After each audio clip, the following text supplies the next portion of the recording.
الحمد لله وحده والصلاة والسلام على من لا نبي بعده أما بعد فأعوذ بالله من الشيطان الرجيم وما خلقت الجن والإنس إلا ليعبدون قال النبي صلى الله عليه وسلم فإن خير الحديث كتاب الله وخير الهدي هدي محمد صلى الله عليه وسلم وشر الأمور محدثاتها وكل محدثة بدعة وكل بدعة ضلالة وكل ضلالة في النار الحمد لله শুকরিয়া আদায় করছি মহান মালিকের, যেই মালিক আদর করে দয়া করে মায়া করে ভালোবেসে মসজিদে আসার বসার কিছু কথা শোনার এবং বলার তৌফিক দান করেছেন। এজন্য সবাই হৃদয়ের সকল আবেগ অনুভূতি ভালোবাসা উজাড় করে মহান মালিকের দরবারে সর্বোচ্চ আওয়াজে শুকরিয়া আদায় করছি। সবাই বলছি আলহামদুলিল্লাহ। অসংখ্য দুরূদ ও সালাম রহমত বরকত বর্ষিত হোক প্রিয় নবী সাল্লাল্লাহু আলাইহি ওয়াসাল্লামের উপর, যার সৃষ্টির বদৌলতে মহান মালিক জাহিলিয়াতের অন্ধকার দূর করে হেদায়েতের আলো প্রজ্বলিত করেছেন এবং জাহান্নামী মানুষগুলোকে জান্নাতের উপযুক্ত বানিয়েছেন এবং কিয়ামত পর্যন্ত আনেওয়ালা উম্মতের জন্য দ্বীনে হক দান করেছেন। দুরূদ ও সালাম পড়ছি আল্লাহুম্মা সাল্লি আলাইহি আল্লাহুম্মা বারিক আলাইহি। সাহাবায়ে কেরামদের জন্য জান্নাতুল ফিরদাউসের সর্বোচ্চ মাকাম কামনা করছি, কেননা সাহাবায়ে কেরাম নিজেদের জীবন যৌবন ধন সম্পদ সব কিছু ত্যাগ করে ইসলাম প্রতিষ্ঠায় সর্বোত্তম সহযোগিতা করেছেন প্রিয় নবীকে। যখন যা কিছুর প্রয়োজন তখন তাই দিয়ে দিয়েছেন, সম্পদের প্রয়োজন তো সম্পদ দিয়েছেন, জীবনের প্রয়োজন তো জীবনের তাজা রক্ত উহুদের ময়দানে যুদ্ধের ময়দানে ঢেলে দিয়েছেন ইসলাম প্রতিষ্ঠায়। আমরা দোয়া করছি মহান মালিকের দরবারে আল্লাহ রাব্বুল আলামিন সব সাহাবীদেরকে জান্নাতুল ফিরদাউসের সর্বোচ্চ মাকাম দান করুক, আল্লাহুম্মা আমিন। আল্লাহ রাব্বুল আলামিন সূরা বনী ইসরাঈলের 36 নম্বর আয়াতে বলেন, ওয়ালা তাকফু মা লাইসা লাকা বিহি ইলম। আল্লাহ বলছেন, যেই বিষয়ে তোমার জ্ঞান নাই, যেই বিষয়ে তুমি জানো না, সেই বিষয়ে অনুসরণ কেন করো? এর কারণ কি? আল্লাহ রাব্বুল আলামিন তার বান্দাকে তো বিভিন্ন জায়গায় অনুসরণ করতে বললেন, কিন্তু আল্লাহ তাআলা এখানে বলছেন ওয়ালা তাকফু মা লাইসা, যেটা তুমি জানো না সেটা মানতে যাও কেন? লাকা বিহি ইলম, যেই বিষয়ে তোমার জ্ঞান নাই সেই বিষয়ে তুমি আমল করতে যাও কেন, সেটা বলতে যাও কেন? তার মানে মহান মালিক কদর করেছেন জানার জন্য, পড়তে বলেছেন, জানতে বলেছেন। সূরা বাকারার 80 নম্বর আয়াতে আল্লাহ রাব্বুল আলামিন বলেন, আম তাকুলুনা আলাল্লাহি মা লা তা'লামুন, নাকি এমন কিছু বলছো আল্লাহ তাআলার উপর যেটা তোমরা জানো না। অর্থাৎ আল্লাহর শানে এমন কোনো কথা বলে ফেলছো যার ওজন তুমি বুঝতে পারো না, জানো না। আল্লাহ রাব্বুল আলামিন সূরা নিসার 115 নম্বর আয়াতে বলেন, ইন্নাল্লাযীনা ফাররাকু দীনাহুম ওয়া কানু শিয়া'আন লাস্তা মিনহুম ফী শাইইন ইন্নামা আমরুহুম ইলাল্লাহ সুম্মা ইউনাব্বিউহুম বিমা কানু ইয়াফআলুন। মহান মালিক বলেন, নিশ্চয়ই ইন্নাল্লাযীনা ফাররাকু দীনাহুম, দ্বীনে ইসলামকে যারা খণ্ড বিখণ্ডিত করে ফেলছে। আই রিপিট, দ্বীনে ইসলামকে যারা খণ্ড বিখণ্ডিত করে ফেলেছে, অনেক দলে বিভক্ত হয়ে গিয়েছে। আল্লাহ বলছেন, পয়গম্বর তাদের সাথে আপনার কোনো সম্পর্ক নেই। যারা দ্বীনকে খণ্ড বিখণ্ডিত করে অনেক দলে বিভক্ত হয়ে গেছে, আল্লাহ রাব্বুল আলামিন তার পয়গম্বরকে বলছে, পয়গম্বর আপনার সাথে তাদের কোনো সম্পর্ক নেই, আপনার রবেরও তাদের সাথে কোনো সম্পর্ক নেই। এবং আল্লাহ রাব্বুল আলামিন জানেন, তিনি বলে দিবেন তারা যা কিছু করেছে এবং দুনিয়াতে করবে। তারা যা বলবে, যা করবে, তাদের সম্পর্কে একজন জানেন। বলেন তো তিনি কে? সূরা আহজাবের 66 নম্বর আয়াতে আল্লাহ রাব্বুল আলামিন বলেন, ইয়াওমা তুকাল্লাবু ওয়াজুহুহুম ফিন-নারি ইয়াকুলুনা ইয়া লাইতানা আতা'না আল্লাহা ওয়া আতা'নার রাসূলা। আল্লাহ রাব্বুল আলামিন যেদিন তাদের মুখমণ্ডলে আগুন লাগিয়ে দিবেন, একদিন তো আসবে যেদিন আল্লাহ তাদের মুখমণ্ডলে আগুন লাগিয়ে দিবেন, তখন তারা কি বলবে? ফিন্নারি ইয়াকুলুনা ইয়া লাইতানা আতা'না আল্লাহ ওয়া আতা'নার রাসূলা। হায় আফসোস, যদি আমি আল্লাহ এবং তার রাসূলকে অনুসরণ করতাম, যদি আমি আল্লাহ এবং তার রাসূলের আনুগত্য করতাম। যেদিন তাদের মুখমণ্ডলে আল্লাহ আগুন লাগিয়ে দিবেন। আল্লাহ তাআলা এই কঠিন আযাব থেকে আমাদেরকে হেফাজত করুক, আল্লাহুম্মা আমিন। আল্লাহ তাআলা কঠিন মুসিবত থেকে আমাদেরকে হেফাজত করুক। যেদিন আল্লাহ রাব্বুল আলামিন তার বান্দার মুখে আগুন লাগিয়ে দিবেন। কোন মুখে আগুন লাগাবেন? যে মুখকে মহান রব বানিয়েছেন শুধুমাত্র তার গোলামের জন্য। আল্লাহ বলছেন, ওয়া মা খালাকাতুল জিন্না ওয়াল ইনসা ইল্লা লিয়াবুদুন। আল্লাহ তো শুধুমাত্র মানুষ এবং জিনকে সৃষ্টি করেছে তার গোলামের জন্য। এত কষ্ট করে এত মায়ার মানুষকে আল্লাহ তাআলা আগুনের ভয় দেখাচ্ছেন কেন জানেন? আল্লাহ তাআলা তার বান্দাকে এত নাজ নিয়ামত দিলেন, এত সুন্দর হায়াত দিলেন, পরিবার পরিজন দিলেন, তার জন্য যতটুকু উপযুক্ত ততটুকুই তাকে দিলেন। তার রিজিক তার জন্য পর্যাপ্ত পরিমাণ রিজিক বন্টন করলেন। অসংখ্য অগণিত নেয়ামত দিয়ে মহান মালিক ভরপুর করে রাখলেন। সবচেয়ে বড় নেয়ামতের মধ্যে অন্যতম একটি নেয়ামত হলো সুস্থ থাকা। যারা অসুস্থ হয় সে ছাড়া তার কষ্ট কেউ বোঝে না। হয়তো সাময়িক সময়ের জন্য বিবি, ছেলে মেয়ে, পরিবার পরিজন তারা হয়তো খেদমত করে, বস্তুত যে অসুস্থ হয় সেই ছাড়া তার কষ্ট পৃথিবীর কেউ বুঝবে না। পৃথিবীর কেউ সেভাবে ফিল করতে পারে না। একবার অসুস্থ হয়ে দেখেন, একবার মারিদ হন, তখন বুঝতে পারবেন আসলে কেউ কারো আপন নয়, একমাত্র রব ছাড়া। এই জন্যই তো রব সূরা জারিয়াতের 56 নম্বর আয়াতে বলছেন, ওয়া মা খালাকাতুল জিন্না ওয়াল ইনসা ইল্লা লিয়াবুদুন। আপনাকে আমাকে জিনকে আল্লাহ বানিয়েছেন শুধুমাত্র তার গোলামের জন্য, অন্য কোনো অপশন নেই, শুধুমাত্র গোলামি। কিন্তু এই বান্দাগুলা যখন তার রবের গোলামি ছাড়া, রবের গোলামির ব্যতিরেকে দুনিয়ায় অন্য মানুষের গোলামি শুরু করছে, রবের কাছে মাথা নত করা ব্যতিরেকে যখন পীরের কাছে মাথা নত করছে, পীরের গোলামিকে সর্বোচ্চ সফলতা মনে করছে, আল্লাহ রাব্বুল আলামিন সূরা আনকাবুতের 2 এবং 3 নম্বর আয়াতে বলছেন তাদের ব্যাপারে, وَلَقَدْ فَتَنَّا الَّذِينَ مِن قَبْلِهِمْ فَلَيَعْلَمَنَّ الَّذِينَ صَدَقُوا وَلَيَعْلَمَنَّ الْكَاذِبِينَ। মহান মালিক বলছেন, তোমাদের পূর্বে যাদেরকে আল্লাহ তাআলা দুনিয়ায় প্রেরণ করেছিলেন তাদেরকে আল্লাহ পরীক্ষা করেছিলেন। তোমাদেরকেও যা কিছু দিয়েছেন তোমাদের পূর্বে তাদেরকে তা দিয়েই পরীক্ষা করেছিলেন। অতঃপর আল্লাহ জানেন এবং তিনি হিসাব নেবেন। আপনি সত্য বলছেন না মিথ্যা বলছেন, নাকি সত্যের উপরে আপনি প্রতিষ্ঠিত নাকি মিথ্যার উপরে প্রতিষ্ঠিত। সত্য মিথ্যার মিশ্রণে এই ভুবনে আপনি কি সত্যের গোলামি করছেন না মিথ্যার গোলামি করছেন, মহান রব হিসাব নেবেন। হিসাবের জন্য প্রস্তুত থাকেন। আল্লাহ রাব্বুল আলামিন আমাদের হিসাবকে সহজ করুক, আল্লাহুম্মা আমিন। এরপরে মহান মালিক বলছেন, আম হাসিবাল্লাযীনা ইয়ালামুনা সাইয়্যাত আন ইয়াসবিকুনা সাআ মা ইয়াহকুমুন।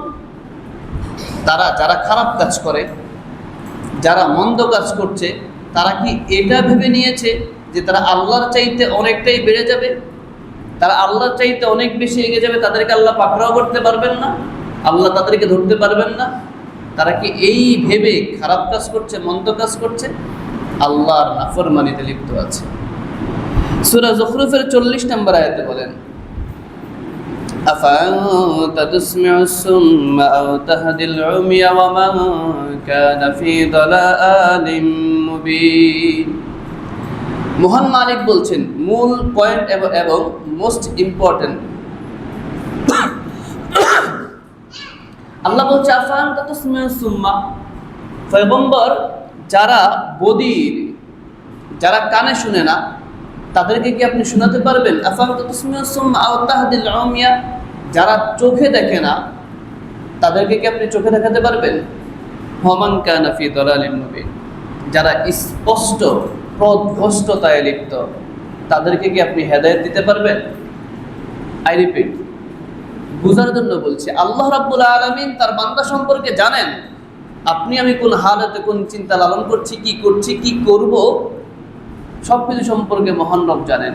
তারপর মহান রব কি বলছেন তার পয়গম্বরকে, আফাআনতা তুসমিউস সুম্মা আও তাহদিল উমিয়া ওয়া মান কানা ফী দালালিম মুবিন। পয়গম্বর যারা অধীর, যারা কান আছে, কানে শুনেও শুনে না, শুনতে চায় না এবং শোনার চেষ্টাও করে না, এটা ওই জাতি, যেই জাতি নবীদের দাওয়াত যখন আসতো তখন কানে আঙ্গুল দিয়ে পৃষ্ঠদেশ দেখিয়ে চলে যেত। এই জাতি তো তার চাইতে আরো বেশি ভয়ঙ্কর, এই জাতি তার চাইতে আরো বেশি ভয়ঙ্কর। সেই জাতি তো পৃষ্ঠদেশ দেখিয়ে চলে যেত, এই জাতি তার চাইতে আরো বেশি ভয়ঙ্কর। এই জাতি শুধুমাত্র পৃষ্ঠদেশ দেখায় না, এই জাতি শুধুমাত্র পৃষ্ঠদেশ দেখায় না, মতের অমিল থাকার কারণে, মতামতের বিরোধী হওয়ার কারণে মসজিদ, মাদ্রাসা, ঘর বাড়ি ভাঙতেও দ্বিধাবোধ করে না। এই জাতি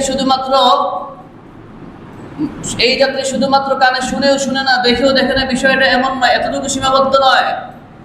মতের বিরোধী কেউ গেলে হাজারো ভুল থাকবে, ভুলগুলো যদি জাতির সামনে স্পষ্ট করা হয়, এই জাতি পৃষ্ঠদেশ দেখায় না, বরং আক্রমণ করতে দ্বিধাবোধ করে না, তাদের জীবনটা পর্যন্ত নিয়ে নেয়।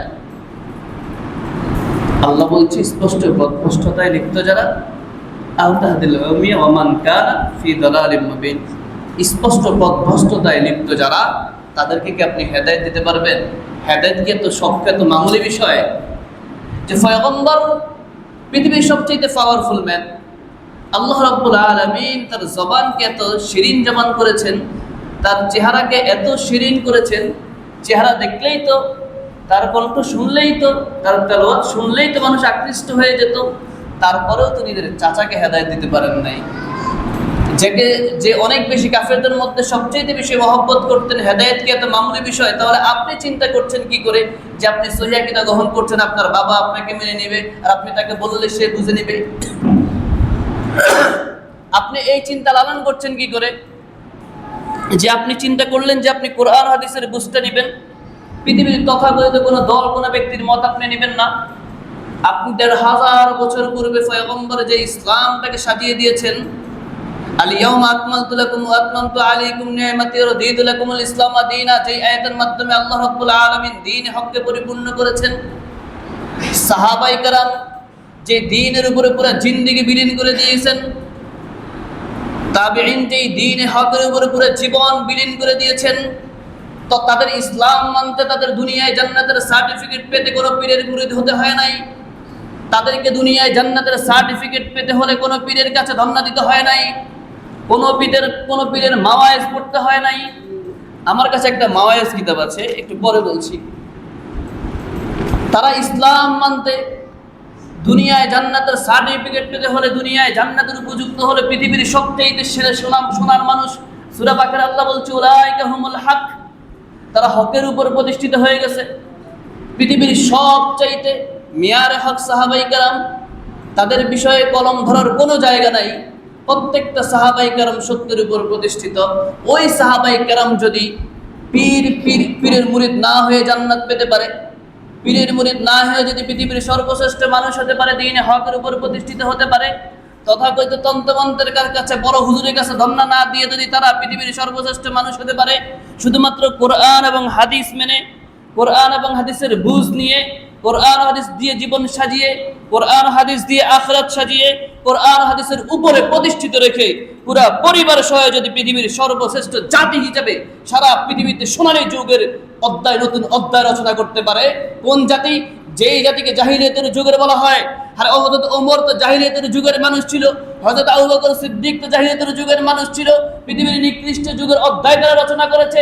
এই জাতি যদি পয়গম্বরের মাধ্যমে দ্বীন হকের দাওয়াত পাওয়ার পরে যদি কোরআন ও হাদিস মেনে, পয়গম্বরের সুন্নাহ মেনে, পয়গম্বরের দেখানো পথ মেনে, পয়গম্বরের আদর্শে নিজেকে বাস্তবায়ন করে যদি এই জাতি পৃথিবীর সর্বশ্রেষ্ঠ জাতি হিসেবে নিজেকে প্রতিষ্ঠিত করতে পারে, পৃথিবীর অধ্যায় মধ্যযুগের সোনালী যুগ হিসেবে পৃথিবীর অধ্যায়কে সারা পৃথিবীর সর্বশ্রেষ্ঠ যুগ হিসেবে রচনা করতে পারে, তাহলে এই যুগে এসে ১৫০০ বছর পরে এসে আমরা কেন তাদের পদাঙ্ক অনুসরণ করে পৃথিবীর সর্বশ্রেষ্ঠ জাতি হিসেবে নিজেকে প্রতিষ্ঠিত করতে পারবো না?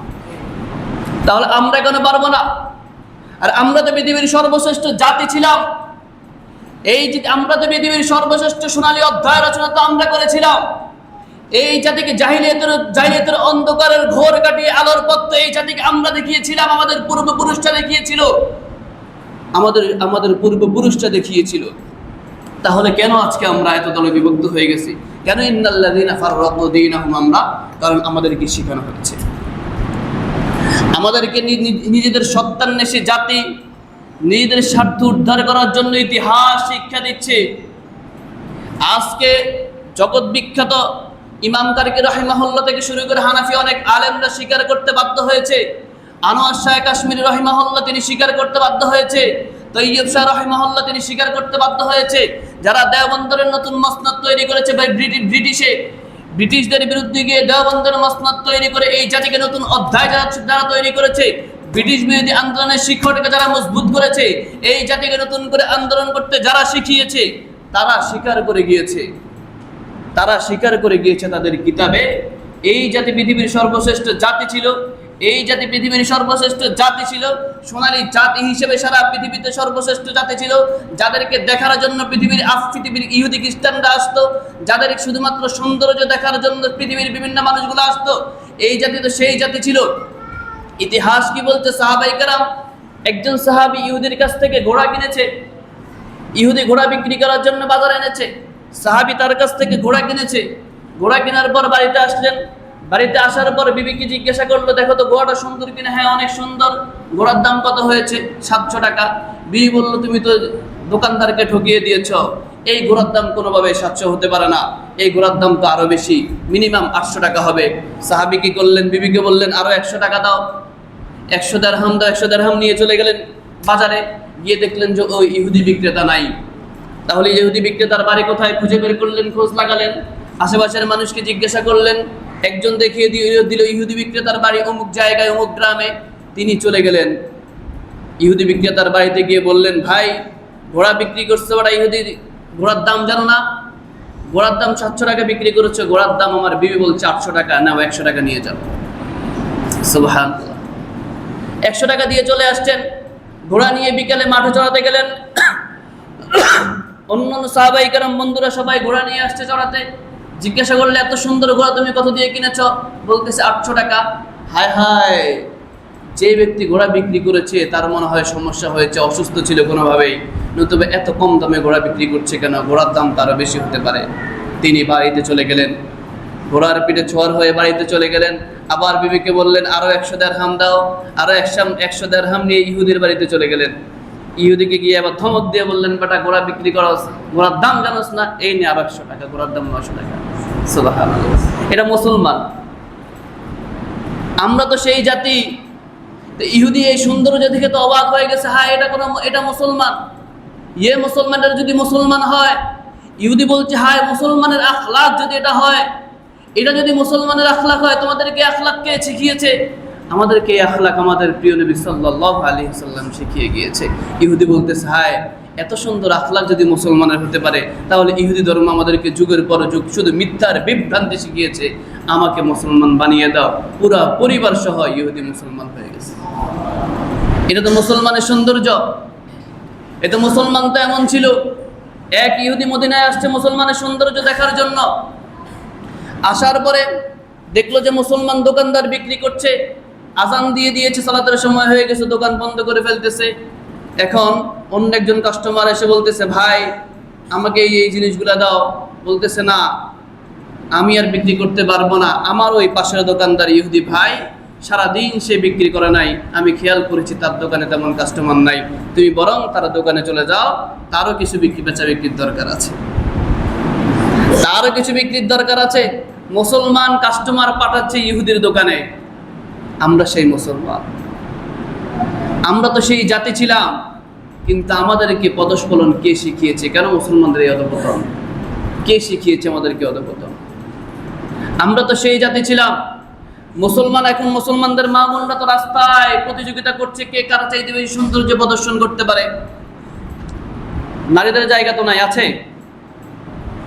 নারীদের সালাতের ব্যবস্থা করতে হবে, কারণ তাদেরকেও দিন শিখতে হবে। এখন মুসলমানদের মা বোনরা তো প্রতিযোগিতা করছে কিভাবে সৌন্দর্যকে প্রকাশ করা যায়, প্রতিযোগিতা করা যায়।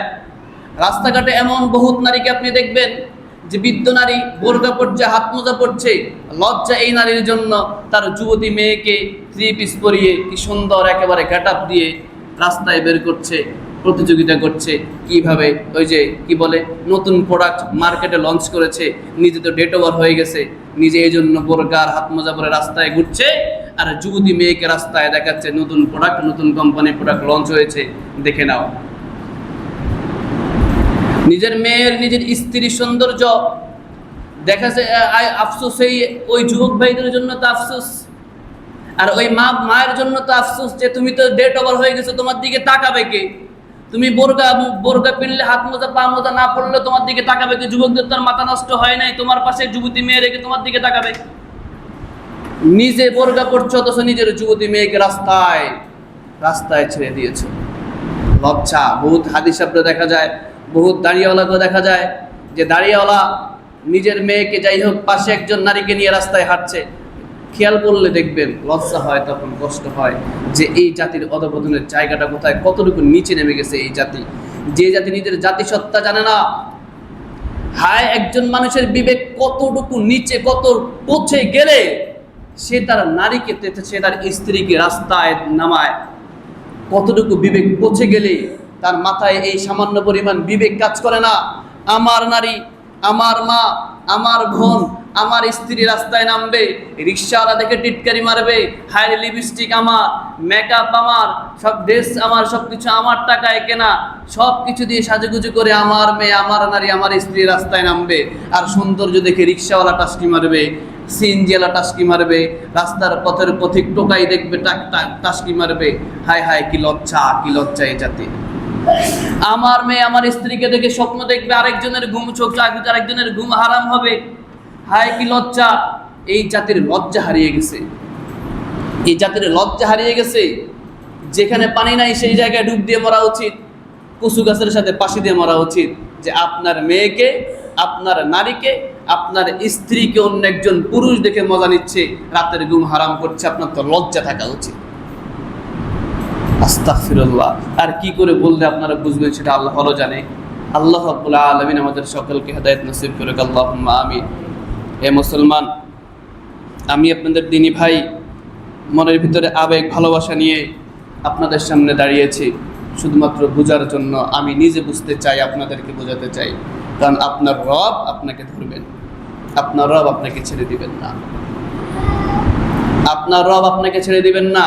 আসুন আমরা ফিরে যাই ১৫০০ বছর পূর্বে প্রিয় নবী সাল্লাল্লাহু আলাইহি ওয়াসাল্লামের সাজানো সেই সুন্দর মদিনার মসনদের দিকে, যেই মদিনার মসনদের সৌন্দর্য দেখার জন্য পৃথিবীবাসী তাকিয়ে থাকতো।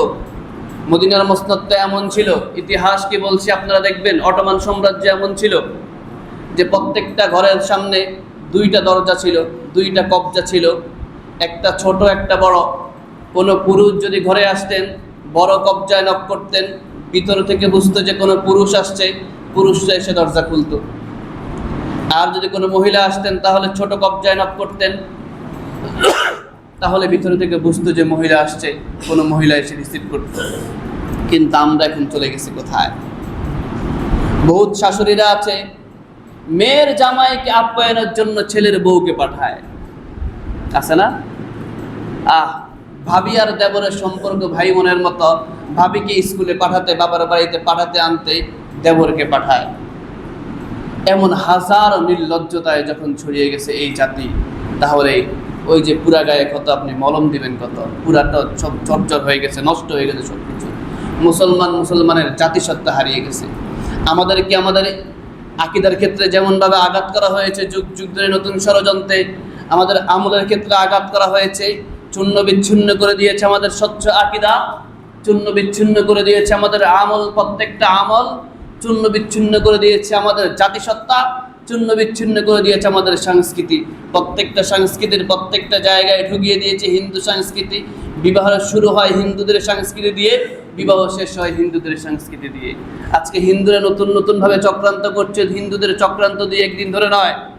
ভারত উপমহাদেশে মুসলমানদের বিরুদ্ধে হিন্দুদের চক্রান্ত নতুন নয়। আমরা গাফেল, আমরা না সেই বিষয়ে খোঁজখবর রাখি, না সেই বিষয়ে কোনো চিন্তা ফিকির করি। আমরা আছি, কিছু মুসলমান তো আছে রাজনীতির বেহালায়, কিছু মুসলমান আছে বিনোদনের বেহালায়। মুসলমানদেরকে, ইহুদি খ্রিস্টানদের অন্যতম একটি চক্রান্ত হলো বিনোদন। মুসলমানদেরকে বিনোদনের মধ্যে আটকায় রাখো। কোনো মুসলমান নাটক সিনেমার বিনোদনে আক্রান্ত, নতুন মুভি, শত কোটির বাজেট মুভি দিয়ে, ট্রেইলার দিয়ে, এই দিয়ে সেই দিয়ে এ সকল মুসলমানদেরকে গ্রাস করে রাখো। প্রত্যেকটা মুভিতে বিভিন্ন নায়ক নায়িকার, অর্ধউলঙ্গ নায়ক নায়িকার কোমর ঢুলাও, আর যুবক সেই বিষয়গুলোরে দিনের পর দিন দেখছে। বিনোদনে যুবক নিজের অস্তিত্ব হারিয়ে ফেলছে, জাতিসত্তা নষ্ট করে ফেলছে। কাউকে খেলা দিয়ে দেখাও, যে ব্যক্তি সিনেমা দেখবে না তাকে তো খেলা দিয়ে রাখতে হবে। এবার তাকে বিভিন্ন খেলা, ফুটবল, ক্রিকেট, এই খেলা সেই খেলা, রেসলিং খেলা, হাজারো খেলা দিয়ে তাকে আটকে রাখো। আপনি দেখবেন না কেন? ক্রিকেট পছন্দ করবেন না, ফুটবল দেখেন। ফুটবল পছন্দ করবেন না, রেসলিং দেখেন। রেসলিং পছন্দ করবেন না, ব্যাডমিন্টন দেখেন। কত খেলা যে আছে, আর সবগুলো খেলা পুরুষের চাইতে নারী আছে, নারীদের খেলা আছে, পুরুষের খেলা আছে। হায়, পুরুষের কাছে নারীর খেলা ভালো লাগবে, নারীর কাছে পুরুষের খেলা ভালো লাগবে। দুটো জাতিকেই জাতিসত্তা ভুলের জন্য নষ্ট করে ফেলছে, তাদেরকে আকৃষ্ট করে রেখেছে। কিছু যুবক তো আছে, তারা তো খেলবে না, তারা খেলার মধ্যে মুহে এত সময় নাই, 4-5 ঘন্টা সময় নিয়ে ফুটবল ক্রিকেট দেখবে, এত সময় কোথায়? তাদেরকে গেম দিয়ে নষ্ট করে ফেলো। অবাক করা বিষয়, আপনি উইকিপিডিয়ায় দেখেন, ইহুদিদের তথ্য দেখেন, আজকে 10 থেকে 15 বছরে ইহুদিদের মধ্যে এমন একজন যুবক পাওয়া যাবে না যে ফ্রি ফায়ার আর পাবজি গেম খেলে। কিন্তু মুসলমানদের দেশে হাজার লক্ষ যুবক আছে, নিজের সময়, বিবেক, টাকা পয়সা নষ্ট করছে পাবজি আর ফ্রি ফায়ারের পিছনে। এরপরে বৃদ্ধদেরকে নষ্ট করছে এই যে নিউজের নামে। কত মুরব্বী বলতেছে, আমরা তো নাটক সিনেমা দেখি না, আমরা তো নিউজ দেখি। নিউজ যে পড়তেছে আপনার সুন্দরী খালা মেকআপ করে, বিভিন্ন নতুন গেট আপ করে, আবার ফাউড ফিল করছে, আমরা নিউজ পড়ছি, এক ড্রেস 2 বার পরি না। তাহলে আপনার খালাদেরকে যে আপনি দেখছেন, সেখানে তো আপনার ভালো লাগছে, ভালো লাগাতে আপনি সেখানে এনজয় করছেন। এই নিউজের নামে তো কেন নিউজ পড়তে হবে? নারীদেরকে দিয়ে নিউজ কেন পড়তে হবে? নিউজ কি পুরুষরা পড়ছে না? পুরুষদের দ্বারা কি নিউজ পড়া সম্ভব না? কিন্তু না, নারীদেরকে দিয়ে নিউজ পড়াবে। আপনি বলবেন আমি তো কোনো গুনাহের কাজ করছি না, কিন্তু যে খালার দিকে তাকিয়ে আছেন, খালার ড্রেস আপের দিকে আর মেকআপের দিকে, আপনার তো প্রতিনিয়ত জেনা গুনাহ হচ্ছে। এটা জেনার চাইতে কম কিসে? এরকম এক একজন যুবককে এক এক রকম ভাবে, কোন শ্রেণী, কোন ক্লাস, প্রত্যেকটা ক্লাসের পিছনে তাদের গবেষণা আছে, যে ক্লাসকে যেভাবে আকৃষ্ট করে রাখা যায়। কাউকে নাটক সিনেমা, কাউকে খেলা, কাউকে রেসলিং, কাউকে নিউজ, যাকে যেভাবে আকৃষ্ট করে পথভ্রষ্ট করা যায় তারা তাদের কাজ করছে। এবার মুসলমান তো বিনোদন নিয়ে পাগল পারা হয়ে আছে। এবার হিন্দুদের ইস্কনের নতুন ষড়যন্ত্র, মুসলমানদের মেয়েদেরকে ভাগোয়া হানি ট্যাপ বা লাভ ট্যাপ বলেন, তাদেরকে এবার তাদেরকে ধরো। আপনার তো খোঁজ খবর নাই, জানেন না ওই যে মুসলমান বিনোদনে পাগল হয়ে আছে। কত ট্যুর, টলিউড বলিউড, উডের কোনো অভাব নাই। মুসলমান তো পাগল হয়ে গেছে। অথচ ইতিহাস কি বলছে, তথ্য কি বলছে? আল জাজিরার রিপোর্ট দেখেন, এই 10 বছরে বাংলাদেশে 15,000 নারী, 10 বছরে, বিগত 10 বছরে 2016 থেকে 2026 সাল পর্যন্ত বাংলাদেশ থেকে 15,000-এর মতো নারী পাচার করা হয়েছে বাগুয়া লাভ হানি ট্র্যাপের মাধ্যমে। যে ইসকনের হিন্দু সদস্যরা মুসলমানদের নারীদেরকে টার্গেট করে সম্পর্ক, প্রেম বলেন, ভালোবাসা বলেন, ব্ল্যাকমেল বলেন, সেইভাবে, এরপরে প্রেগনেন্ট বলেন, যেভাবে সম্ভব তাদেরকে বাংলাদেশ থেকে ইন্ডিয়ায় পাচার করছে। এবং ইন্ডিয়ার অবাক করা বিষয় হলো, আপনার আমার মেয়ে, মুসলমান মেয়ে পর্দা কর্নেওয়ালা মেয়েগুলা ইন্ডিয়ার পতিতালয়ে ভরা। প্রায় 15,000 নারী আছে ইন্ডিয়ার পতিতালয়ে, সবগুলো বাংলাদেশি মুসলমানের সন্তান। আপনি বলবেন আমাদের এলাকায় তো একজনও নাই। আপনার এলাকায় নাই শুরু হতে কতক্ষণ? বাংলাদেশের প্রত্যন্ত অঞ্চল থেকে শুরু করে কোন জায়গায় কোথায় নাই? আপনার এলাকায় নাই শুরু হতে কতক্ষণ? হয়তো আপনি জানেন না, আপনার মেয়েও জড়িত আছে। এই যে হিন্দু ছেলেরা মেয়েদের সাথে কলেজে, ইউনিভার্সিটিতে, কোচিংয়ে, বিভিন্ন জায়গায় ফেসবুকে অফার করে, আমি মুসলমান সম্পর্কে জানতে চাই, মুসলমান সম্পর্কে আমাকে একটু জানাও, আমি মুসলমান হতে চাই। প্রথম টোপ দেয় ইমোশনাল নারীরা। তো চিন্তা করে একটা হিন্দু ছেলে মুসলমান সম্পর্কে জানবে, একটু মুসলমান হতে অসুবিধা কোথায়? এটা তো সোয়াবের কাজ। এটা তাকে কে শিখালো? এই যে সোয়াবের কাজ বলে এটাকে কে শিখালো? একটা হিন্দু ছেলেকে মুসলমান বানাতে হবে, এটা সোয়াবের কাজ, তোমাকে কে শিখালো? একটা ছেলে, একটা মেয়ে হোক ছেলে হোক, মুসলমান মেয়ে ছেলে হোক, আপনাকে মুসলমান বানাতে হবে। একটা হিন্দু ছেলেকে, একটা হিন্দু মেয়েকে, আপনাকে এই নীতি কে শিখালো? কেউ যদি মুসলমান ধর্ম সম্পর্কে অনুপ্রাণিত হয়, তাহলে সে যাবে একজন ধর্মবিদের কাছে, একজন আলেমের কাছে। এটা তাই, যদি সে ধর্ম সম্পর্কে জানতে চায়, সে যাবে আলেমের কাছে, মসজিদের ইমামের কাছে, একজন আলেমের কাছে গিয়ে সে ধর্ম জানবে। সে যখন আলেমের কাছে যায় নাই, সে যখন আপনার কাছে গিয়েছে, বুঝতে হবে উদ্দেশ্য খারাপ। উদ্দেশ্য খারাপ, আপনার সতীত্ব আপনাকে আস্তাগফিরুল্লাহ।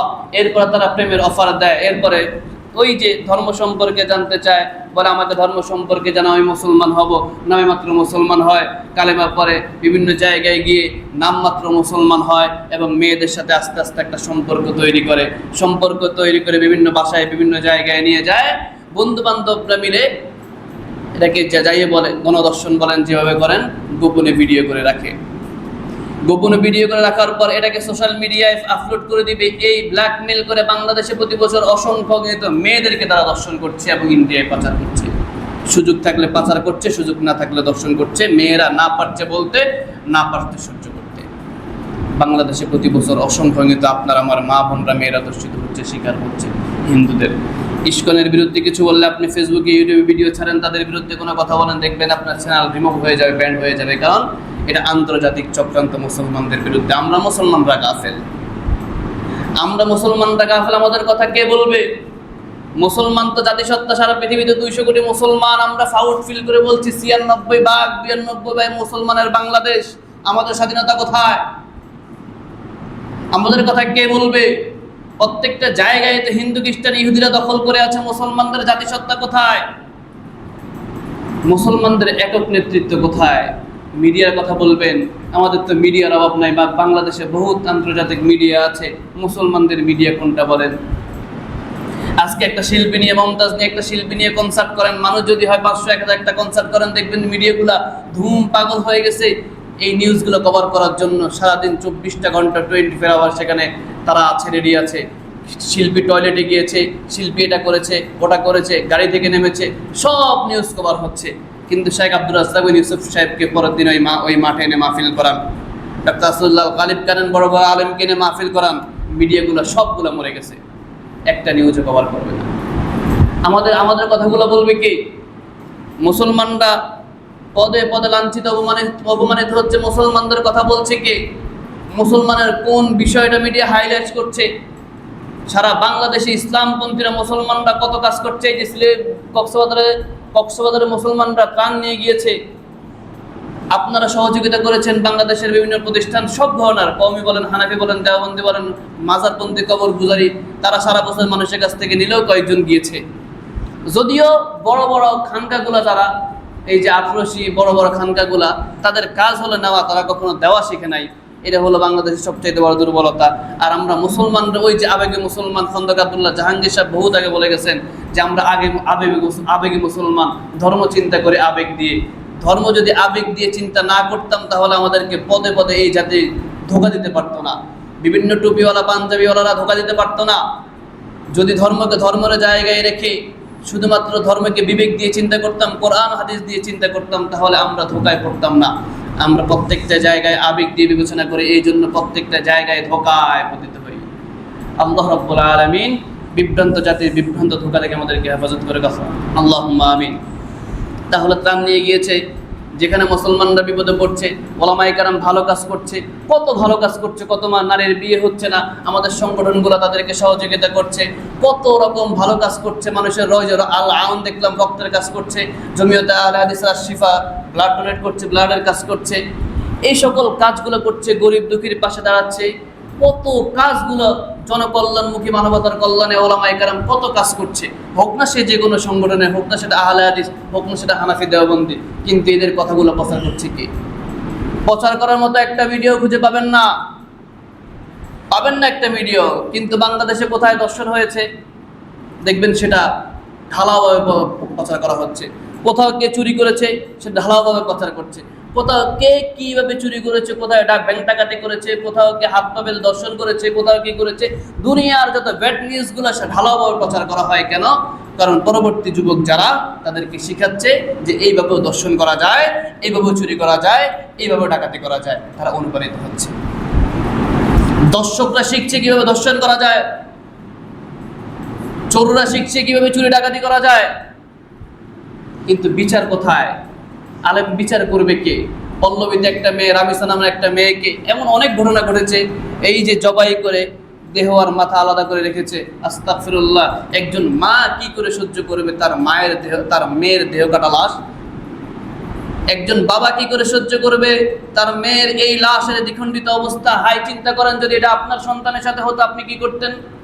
কেন আমাদের বিবেক জাগ্রত হয় না? বিচার কোথায়? বিচার কোথায়? আসামি বলছে, আসামি স্বীকারোক্তি দিয়েছে, আসামির স্ত্রী স্বীকারোক্তি দিয়েছে, কিন্তু সরকার বলছে ডিএনএ টেস্ট করা লাগবে, 1 মাস 2 মাস সময় লাগবে, 3 মাস 6 মাস হয়ে গেলেও এই দেশে বিচার হয় নাই। কারণ বিচার হওয়া লা মুমকিন, সেটা আল্লাহ ভালো জানে। কিন্তু নেত্রকোনায় একজন আলেমের নামে মিথ্যা অপবাদ উঠেছে, সে তার ছাত্রীকে দর্শন করেছে, তাকে প্রেগনেন্ট করেছে, 9 মাস 6 মাসের প্রেগনেন্ট। আলেম বলেছে ডিএনএ টেস্ট করাও, আলেম বলেছে ডিএনএ টেস্ট করাও, যদি আমি অপরাধী হই তাহলে আমাকে শাস্তি দাও, আর যদি অপরাধী আমি না হই তাহলে শাস্তি দেওয়ার দরকার নাই। কিন্তু এই দেশের আইন শৃঙ্খলা বলছে না, ডিএনএ টেস্টের দরকার নাই, হুজুর আগে গ্রেফতার করো, জেলখানায় নাও, সাংবাদিকের সামনে নাও, তার মানিজ্য যা সব লন্ড করে দাও, বিচার করে হবে। তাহলে আমাদের কথা বলছে কে? আমাদের মুসলমানদের পক্ষে কাজ করছে কে? বুক ফুলিয়ে প্রাউড ফিল করছি মুসলমান ভাই, 92% মুসলমানদের পক্ষে কাজ করছে কে? ইসলামী রাজনীতির কথা বলছেন। আমাদের দেশে তো শত শত বছর ধরে ইসলামী রাজনীতি করছে, অনেকে ইসলামী রাজনীতি করছে, তাদের বিরুদ্ধে আমরা কথা বলছি না। শুধু এতটুকু বলছি যে বাংলাদেশে ইসলামিক রাজনীতি করে আপনারা কি করেছেন জানেন? এরপর একটা তথ্য দেই যে ইসলামী মুসলমানদের শিক্ষা ব্যবস্থা দেখেন, শিক্ষা ব্যবস্থার অধপতন তো শেষ নেই, সেটা মালিক চাইতে অন্য একদিন বলবে ইনশাআল্লাহ। এই যে মুসলমানদের শিক্ষা ব্যবস্থার অধপতনের অন্যতম একটি জায়গা দেখেন, ভারতরা 1757 সালে ব্রিটিশরা দখল করেছে এই দেশকে, নির্যাতন আর জুলুম স্টিমরোলার তো চলেছে, তাতে কোনো সন্দেহ নেই। আলেমদেরকে তো রাস্তার ফকির বানিয়ে দিয়েছে। এখন এই যাতে আমরা তো কথা বলতে অনেক আলেমদেরকে গালি দিয়ে কথা বলি, কারণ আলেমরা এই দেশ শিরিক বেদাত চালু করেছে। হ্যাঁ, আমি কথা দেই, আলেমরা এই দেশ শিরিক বেদাত চালু করেছে, বহুত আলেমরা চালু করেছে, কিন্তু প্রেক্ষাপটটা কখন তৈরি হয়েছে? ব্রিটিশরা যখন এই দেশের ক্ষমতায় এসে 1757 সালে ক্ষমতায় আসার পর থেকে। এর আগে নবাবরা যখন এই দেশে আলেমদের মসজিদ মাদ্রাসা সবকিছুর বেতন দিত, ব্রিটিশরা ক্ষমতায় এসে সবগুলো বন্ধ করে দিয়েছে। সব মসজিদ মাদ্রাসা বন্ধ করার নতুন ষড়যন্ত্র করেছে, সব আলেমদের সব ইনকাম সোর্স সবগুলো বন্ধ করে দিয়েছে। তখন আলেমরা বাধ্য হয়ে মানুষের কবর জিয়ারত করেছে, বাড়িতে গিয়ে ইয়া নবী সালাম আলাইকা পড়েছে, যত রকম বেদাত শিরক তৈরি করে তখন আলেমরা নিজেদের পেট চালিয়েছে। এই দেশের মানুষ ইয়া নবী সালাম আলাইকা আগে 1757 সালের আগে জানতো না। ব্রিটিশরা এই দেশে আলেমদেরকে কোণঠাসা করেছে, মাদ্রাসা মসজিদ বন্ধ করার বিভিন্ন ষড়যন্ত্র করেছে, শিক্ষা ব্যবস্থাকে ধ্বংস করে দিয়েছে। তখন হুজুররা কি করবে? কিছু হুজুর তো এই কাজ করেছে, কারণ কি করবে? ওই যে আমাদের শিক্ষা ব্যবস্থা আমাদেরকে মোল্লাগিরি ছাড়া আর কিছুই শিখায় না। আমাদের শিক্ষা ব্যবস্থা শুধুমাত্র মোল্লাগিরি ছাড়া কিছুই শেখায় না। কেন আমাদের শিক্ষা ব্যবস্থা এমন হবে? কেন মাদ্রাসায় একটা পড়াশোনা করে একটা ছেলে মাদ্রাসায় পড়াশোনা করে পুলিশ হতে পারবে না? কেন মাদ্রাসায় পড়াশোনা করে একটা ছেলে জজ ব্যারিস্টার হতে পারবে না? কেন মাদ্রাসায় পড়াশোনা করে একটা ছেলে সেনাবাহিনী হতে পারবে না? কেন মাদ্রাসায় পড়াশোনা করে একটা ছেলে সরকারি বিভিন্ন সেক্টরে কাজ করতে পারবে না? কেন আমাদেরকে শিক্ষা ব্যবস্থা কে শিখালো? কেন মাদ্রাসার শিক্ষা ব্যবস্থা, স্কুলের শিক্ষা ব্যবস্থাকে আলাদা করে সব সরকারি গভর্নমেন্টের সব জায়গায় শুধু শুধু স্কুল আলারাই যাবে, আর মাদ্রাসালারা শুধু মসজিদ মাদ্রাসা নিয়ে যুগের পর যুগ শত শত বছর পরে মানুষের কাছে ভিক্ষা করবে। এই যদি মানুষকে ভিক্ষা শিখিয়েছে দেওবন্দিরা, আমি তো বলে থাকি, আপনারাও জানেন, মানুষের কাছে আলেমদেরকে ভিক্ষুক বানিয়েছে দেওবন্দিরা। আলেম, এই দেশের আলেমরা ভিক্ষা করার জন্য জন্ম হয় নাই, এদেশের আলেমদেরকে ব্রিটিশদের গোলামির সাথে সাথে ভিক্ষা করা শিখিয়েছে দেওবন্দিরা। দেওবন্দিরা এখনো পর্যন্ত তাদের মূল মসনদ হলো ভিক্ষা করা। এই দেশে হাটাদারি মাদ্রাসা থেকে শুরু করে বড় বড় মাদ্রাসাগুলোতে প্রতি বছর অসংখ্য আলেম বানানো হয়। তাদের যোগ্যতাকেই শুধুমাত্র মসজিদ মাদ্রাসায় চাকরি করতে হবে। কেন আলেমদেরকে যুগের পর যুগ প্রতিবন্ধী করা হচ্ছে? কেন আলেমদেরকে শুধুমাত্র মসজিদ মাদ্রাসার উপর দিবেন? কেন ঢাকা শহরে বিভিন্ন জায়গায় 2 রুমের একটা রুম ভাড়া নিয়ে মাদ্রাসা করতে হবে, একটা প্রাইভেট মাদ্রাসার নামে দিতে হবে? আর আপনি বাবা হয়ে বিবেকহীন নির্লজ্জের মতো একটা মাদ্রাসা 2 রুমের একটা ফ্ল্যাট ভাড়া নিয়ে একটা মাদ্রাসা দিলেন। একটা মাদ্রাসা একটা হুজুরগুলো খুলে বসে আছে, আপনি আপনার বাচ্চাকে সেখানে দিয়ে দিলেন, জানলেও না যে এই শিক্ষকের কোয়ালিফিকেশন কি, তার ক্যারেক্টার কি, তার চরিত্রিক সনদ আছে কিনা, তার চরিত্রের সমস্যা আছে কিনা, সে যে মাদ্রাসা করেছে মাদ্রাসার তার একটা শিক্ষা দেওয়ার যোগ্যতা আছে কিনা, এই যে ছাত্রদেরকে শিক্ষা দিবে সে কি নীতি নৈতিকতা শুধুমাত্র কোরআন হাদিস শিক্ষা দিলে, সুন্দর সুরওয়ালা তেলাওয়াত শিক্ষা দিলে তার যোগ্যতা ডেভেলপ হয়ে যাবে? কেন এই ছেলেকে আপনি এমন একজন শিক্ষকের হাতে তুলে দিলেন না যেই ছেলেকে শুধুমাত্র কোরআন হাদিসের উপর ডিপেন্ড হবে না, সে নীতি নৈতিকতা শিখবে, আদর্শ শিখবে, সমাজের প্রত্যেকটা সেক্টরে কি করে কথা বলা লাগবে সে শিখবে, সে ইংলিশ ল্যাঙ্গুয়েজ শিখবে, সে আরবি শিখবে, প্রত্যেকটা মানুষের সাথে কিভাবে তার বচন কথা চলাফেরা কি করে করতে হবে সেটা শিখবে। কেন এই ধরনের প্রতিষ্ঠান আপনারা দেন না? কেন এই ধরনের প্রতিষ্ঠান তৈরি করতে দেন না? কেন আপনার এলাকায় 2 রুমের একটা প্রতিষ্ঠান করলে, মাদ্রাসা করলে আপনি সেই জায়গায় লেলিয়ে পড়ছেন কেন? আদৌ সেটা কোনো শিক্ষা প্রতিষ্ঠান কি না কোনো ব্যবসায়িক প্রতিষ্ঠান, সেটা যাচাই বাছাই করেন না কেন? কেন আমাদেরকে জাতিসত্তারা আমাদেরকে ভুলিয়ে দিচ্ছে কারা? আমাদের জাতিসত্তা ফিরিয়ে আনতে হবে। মুসলমান গোলাম নয়, মুসলমানের কাজ ভিক্ষা নয়, মুসলমানের কাজ হলো টাকাওয়ালাদের কাছে ধন্য দেওয়া নয়।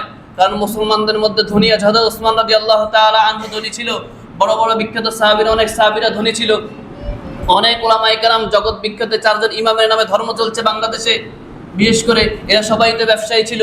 হানাফিদের মধ্যে আশাবাদী থানবী তেলের ব্যবসা করতো, দাঁতের চিকিৎসক ছিল, হোসেন আহমদ মাদানী চিনির ব্যবসা করতো, কত আলেম আমাদের সানাউল্লাহ অমৃতসরী কাপড়ের ব্যবসা করতেন, অনেক মিয়া নজরুল হোসেন দেয়ালবী তিনি তো বই বিক্রি করতেন, তিনি কাপড়ের ব্যবসা করতেন, সিদ্দিক নবাব হাসান খান ভূপালী থেকে শুরু করে ওনারা ব্যবসা করতেন, খাদ্যের গুদাম ছিল, খাদ্যের ব্যবসা করতেন, জগৎ বিখ্যাত উলামায়ে কেরাম তারা সবাই ব্যবসা করতো। আর এই যুগের মানুষের মাইন্ড সেট আপ এমন হয়ে গেছে যে মসজিদে চাকরি করলে মসজিদে বসে থাকতে হবে, এই আলেম কোনো কিছু করতে দিবে না। কেন? আলেম যদি টাকা পয়সা বেড়ে যায়। আরে ভাই, আপনার মসজিদে ইমামকে ব্যবসা করার সুযোগ দিচ্ছেন না কেন? আপনার মসজিদের ইমামকে অন্যান্য কাজ করতে সুযোগ দিচ্ছেন না কেন? তাই জাহিলিয়াতের যুগকে তো আপনি হার মানিয়ে ফেলছেন।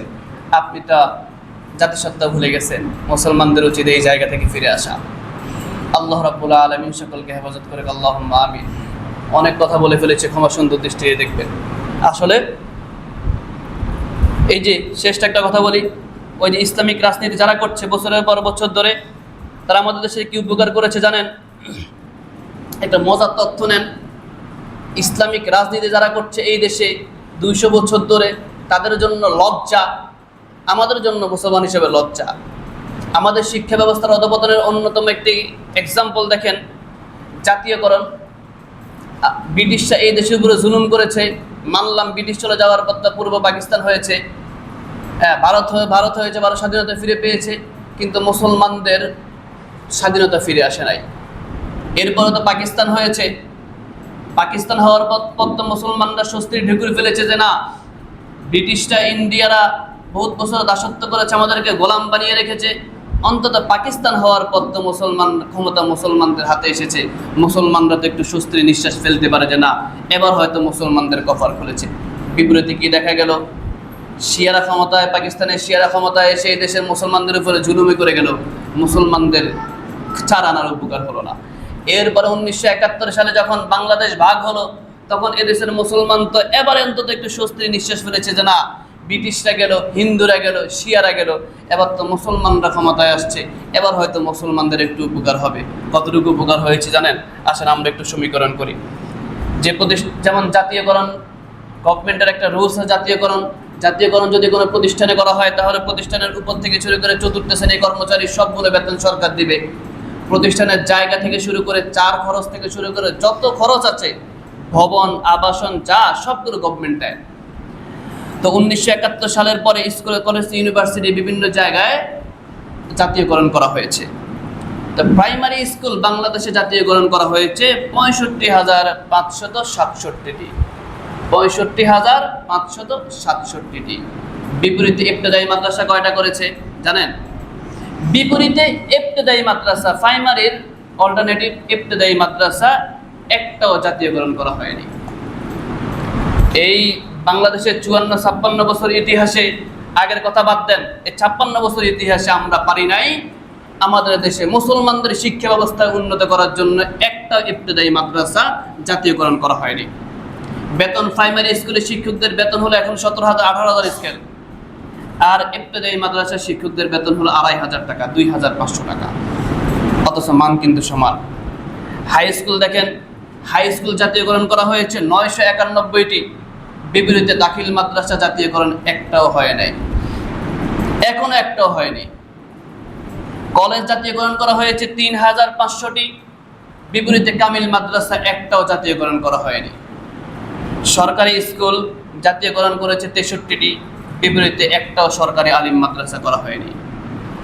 3টি আলিয়া মাদ্রাসাকে সরকারি বলা হয় বাংলাদেশে, ঢাকা আলিয়া, বগুড়া আলিয়া, সিলেট আলিয়া, সেটাও আংশিক 25% সরকারি, বাকি 75% সরকারি নয়।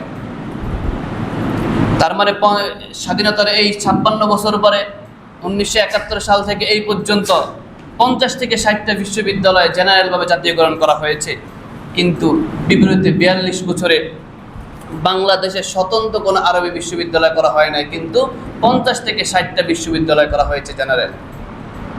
একটা আরবি বিশ্ববিদ্যালয় করা হয় না, তবে 2023 সালে একটি মাত্র করেছে কুষ্টিয়া আরবি বিশ্ববিদ্যালয়, একটি হয়েছে। শিক্ষা বোর্ড দেখেন, মাদ্রাসা শিক্ষা বোর্ড একটা 1978 সালে তৈরি করেছে, আর 1971 সালের পর থেকে এই পর্যন্ত বাংলাদেশে স্কুলের শিক্ষা বোর্ড হলো 9টা। স্কুল শিক্ষা বোর্ড 9টা, মাদ্রাসা শিক্ষা বোর্ড একটা। এই জন্য মাদ্রাসা শিক্ষা বোর্ড ছেলেরা কি পরিমাণ অবহেলিত কল্পনা করতে পারবেন না। পরীক্ষা দেয় 2016 সালে, রেজাল্ট আছে 2020 সালে। কারণ শিক্ষা বোর্ড একটা, সেই পরিমাণ পরীক্ষার কাগজ কাটতে সময় লাগে, সেভাবে সংকলন হয় না। এই যে নির্যাতন চলছে, আর বাকিটা নাই বললাম, আমাদের জাতিসত্তা ফিরে আনতে হবে। আল্লাহ রাব্বুল আলামিন আমাদের সকলকে হেফাজত করুক, আল্লাহুম্মা আমিন। যা কিছু কথাবার্তা বলেছি আল্লাহ রাব্বুল আলামিন আমাকে সর্বপ্রথম বুঝার এবং আপনাদের সকলকে বুঝার আমল করার তৌফিক দান করুক, আল্লাহুম্মা আমিন।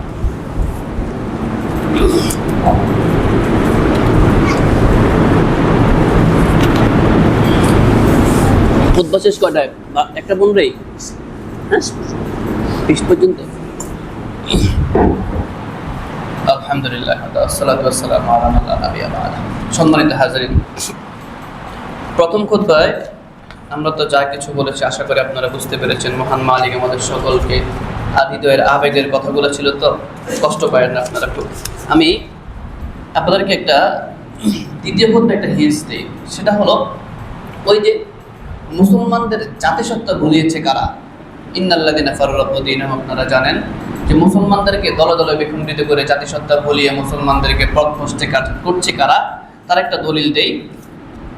যেমন কয়েকদিন ধরে বিভিন্ন দলের কিতাব সংগ্রহ করছি আমি, দেওয়ানবাগীর কিতাব, হিজবুত তাওহীদের, চরমনাই, উজানি, আরও যত পীর আছে বিভিন্ন পীরদের কিতাব সংগ্রহ করছি, কারণ যাতে করে জাতির একটু উপকৃত হয়।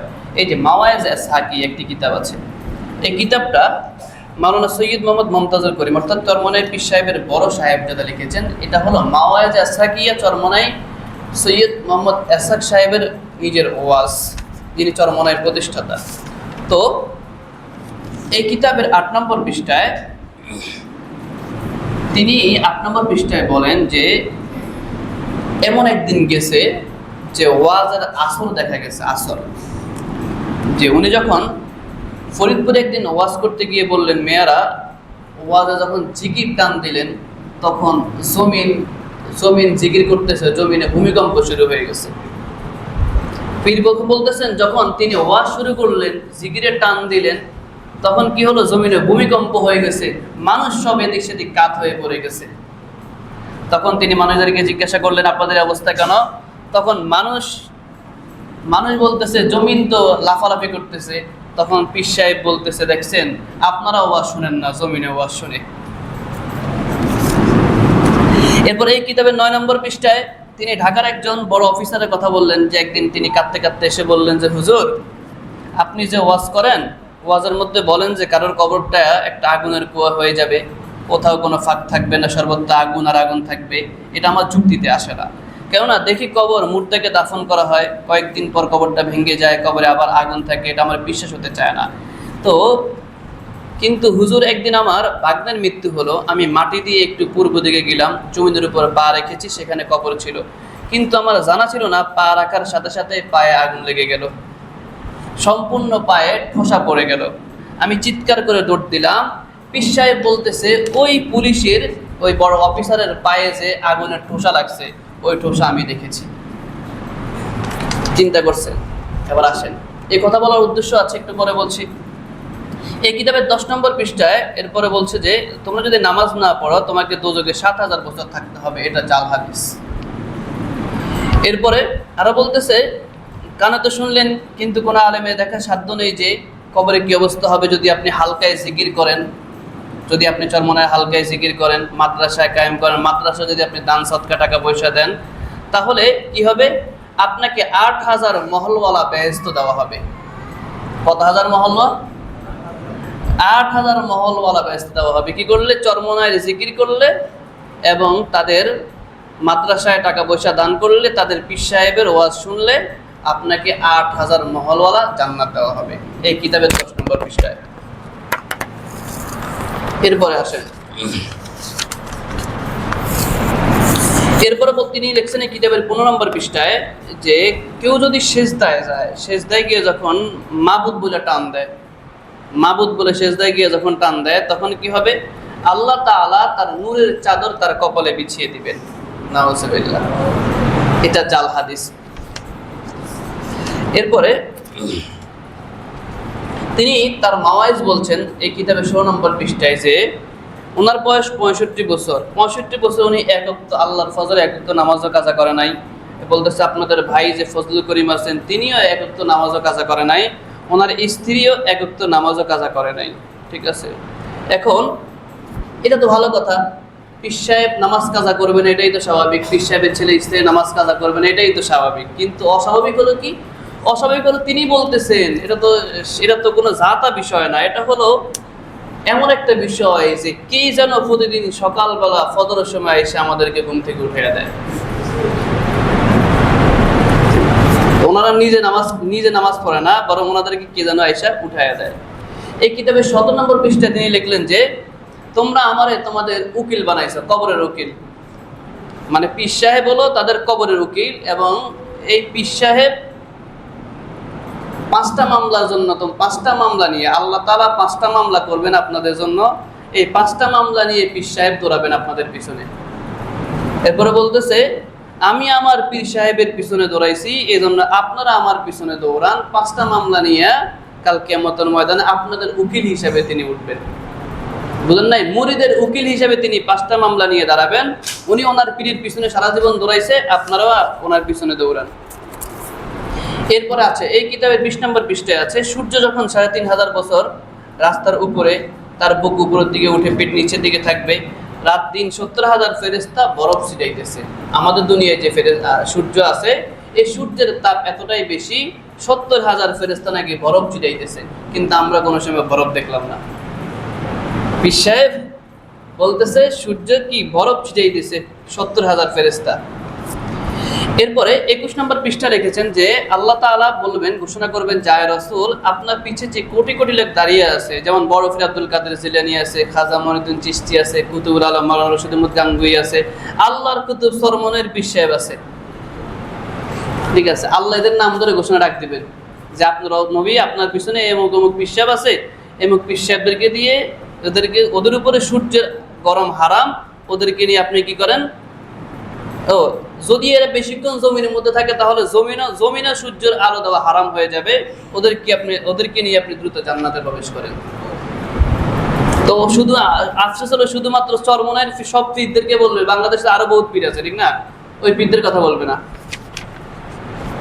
এরপরে তিনি এই কিতাবের 22 নম্বর পৃষ্ঠায় বলেন যে আমি একদিন একটি কিতাবে পাইলাম যে মুসলমান মানুষ যখন মৃত্যুবরণ করবে তখন সাথে সাথে একজন সিআইডি পুলিশ এসে হাজির হবেন। কবরে একজন সিআইডি পুলিশ এসে হাজির হয়, ঠিক না? 23 নম্বর পৃষ্ঠায় লিখলেন যে আল্লাহর অফিস হলো চতুর্থ আসমানে। আল্লাহর অফিস কোথায়? চতুর্থ আসমানে। পীর সাহেব লিখছে, আমি বলছি না। এই যে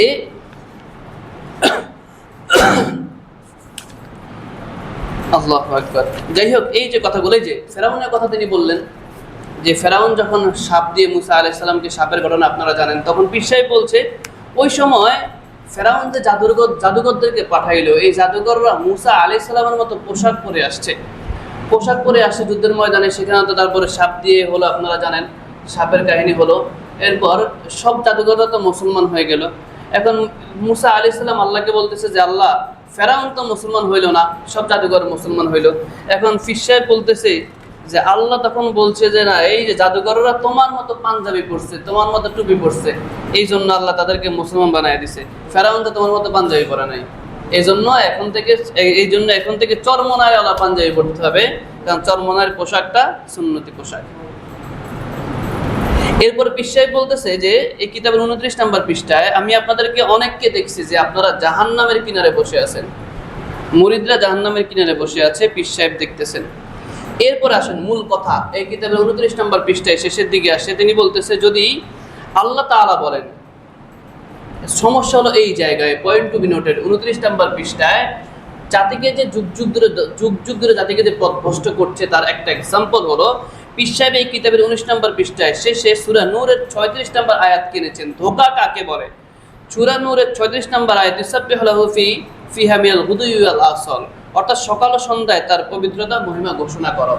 এই আয়াতে তিনি বলছেন যে আল্লাহ বলছেন যে মাগরিবের পরে তোমরা 21 মিনিট আল্লাহ জিকির করো, এশার নামাজের পরে 21 মিনিট আল্লাহ জিকির করো। নাউজুবিল্লাহ বলবেন না?